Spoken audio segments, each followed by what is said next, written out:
Good morning ninth class. आज हम पढ़ेंगे कृतिका भाग 1 और उसके पाठ 5 के बारे में। पाठ का नाम है किस तरह आखिरकार मैं हिंदी में आया और इस पाठ के लेखक हैं शमशेर बहादुर सिंह। प्रस्तुत पाठ में लेखक शमशेर बहादुर सिंह ने अपने हिंदी के क्षेत्र में आने और हिंदी में लेखन यात्रा का वर्णन किया है। लेखक घर में उर्दू के वातावरण में ही पला था। बीए में भी उसने उर्दू ही का एक विषय लिया था। हिंदी से उसके संबंध नहीं थे। उसकी भावनाएं कविता और गजल बनकर उर्दू में लिखी उन्होंने, और अपने आंतरिक भावों को लेखक कभी कभी अंग्रेजी भाषा में अभिव्यक्त करता था। हिंदी के क्षेत्र में आने के बाद लेखक का हिंदी से इतना आत्मीयता का संबंध बन गया कि उसे अपने अंग्रेजी लेखन का अफसोस होने लगा। इस पाठ में लेखक ने अपनी हिंदी तक पहुंचने की यात्रा का वर्णन करने के साथ साथ हिंदी के सर्वश्रेष्ठ कवि हरिवंश राय बच्चन के सहयोग और उनके व्यक्तित्व का भी चित्रांकन किया है। लेखक की रुचि अपनी भावनाओं को शब्दों और चित्रों के माध्यम से अभिव्यक्त करने की थी। उसे पेंटिंग का बहुत शौक था। लोगों द्वारा कहे गए वाक्यों से आहत होकर लेखक ने दिल्ली आकर उकील आर्ट स्कूल में प्रवेश लेकर पेंटिंग में महारत हासिल करने का निर्णय लिया।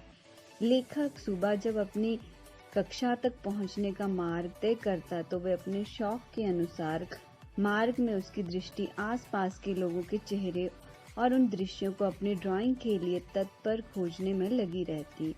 ये तत्व उसकी कविताओं और उसके चित्रों का आधार बन के दिल्ली में रह रहे लेखक को उसके भाई तेज बहादुर द्वारा कभी कभी सहायता मिल जाती और कभी कभी वह साइन बोर्ड पेंट करके अपना गुजारा चला लेते। लेखक का हृदय पत्नी के देहांत के बाद से ही उदास और खिन्न रहने लगा था। लेखक अपनी भावनाओं को लिखकर या कागज पर उकेर कर अपने अकेलेपन को भरने का प्रयास करता था। एक बार बच्चन जी लेखक से मिल नहीं पाए। उन्होंने लेखक के लिए एक नोट छोड़ दिया, जिसे पाकर लेखक ने अपने आप को कृतज्ञ अनुभव किया। अपनी कृतज्ञता की अभिव्यक्ति स्वरूप लेखक ने एक कविता लिखी। वे कविता अंग्रेजी में थी, जिसका हिंदी क्षेत्र में आने पर लेखक को अफसोस हुआ। लेखक ने बच्चन को ये कविता भेजी। लेखक का जीवन एकांकी था। खिन्न और उदास होते हुए भी लेखक अपनी परिस्थितियों में तालमेल बिठाने की कोशिश कर रहा था। एक बार बच्चन लेखक के भाई के मित्र ब्रिज मोहन गुप्ता के साथ लेखक को मिलाने लाए। लेखक उनके व्यक्तित्व से प्रभावित हुए। बच्चन उस समय अपनी पत्नी के वियोग की पीड़ा झेल रहे थे। वे निश्चल कवि थे। उनके मन में कोई कपट नहीं था। बात और बाणी के धनी थे। हृदय मक्खन सा कोमल था और संकल्प फौलाद से मजबूत था। समय का कठोरता से पालन करना बच्चन की आदत थी। वे वक्त पर अपने स्थान पर पहुंचते। बच्चन जी ने ही लेखक को इलाहाबाद चलकर एमए करने के लिए प्रेरित किया। लेखक के एमए के 2 सालों का जिम्मा भी बच्चन ने अपने ऊपर ले लिया। उनकी ये इच्छा थी कि लेखक पढ़ लिख कर अपने पैरों पर जमकर एक अच्छा आदमी बन जाए, परंतु लेखक के मन में नौकरी ना करने की बात ठान रखी थी। पंत जी की कृपा से लेखक को इंडियन प्रेस में अनुवाद का काम मिला। तब लेखक ने हिंदी कविता को गंभीरता से लिखने का निर्णय लिया। लेखक की सरस्वती और चांद की रचनाएं छपी। बच्चन जी ने उनको बहुत पसंद किया और उनकी सराहना की। निराला और पंत के विचार, उनसे प्राप्त संस्कार, इलाहाबाद का हिंदी साहित्य वातावरण, मित्रों का प्रोत्साहन लेखक के हिंदी के प्रति खिंचाव के लिए कारक सिद्ध हुए। बच्चन के प्रभाव और उनकी प्रेरणा से लेखक को बहुत कुछ सीखने को मिला। बच्चन ने कविता के क्षेत्र में नवीन प्रयोग किए।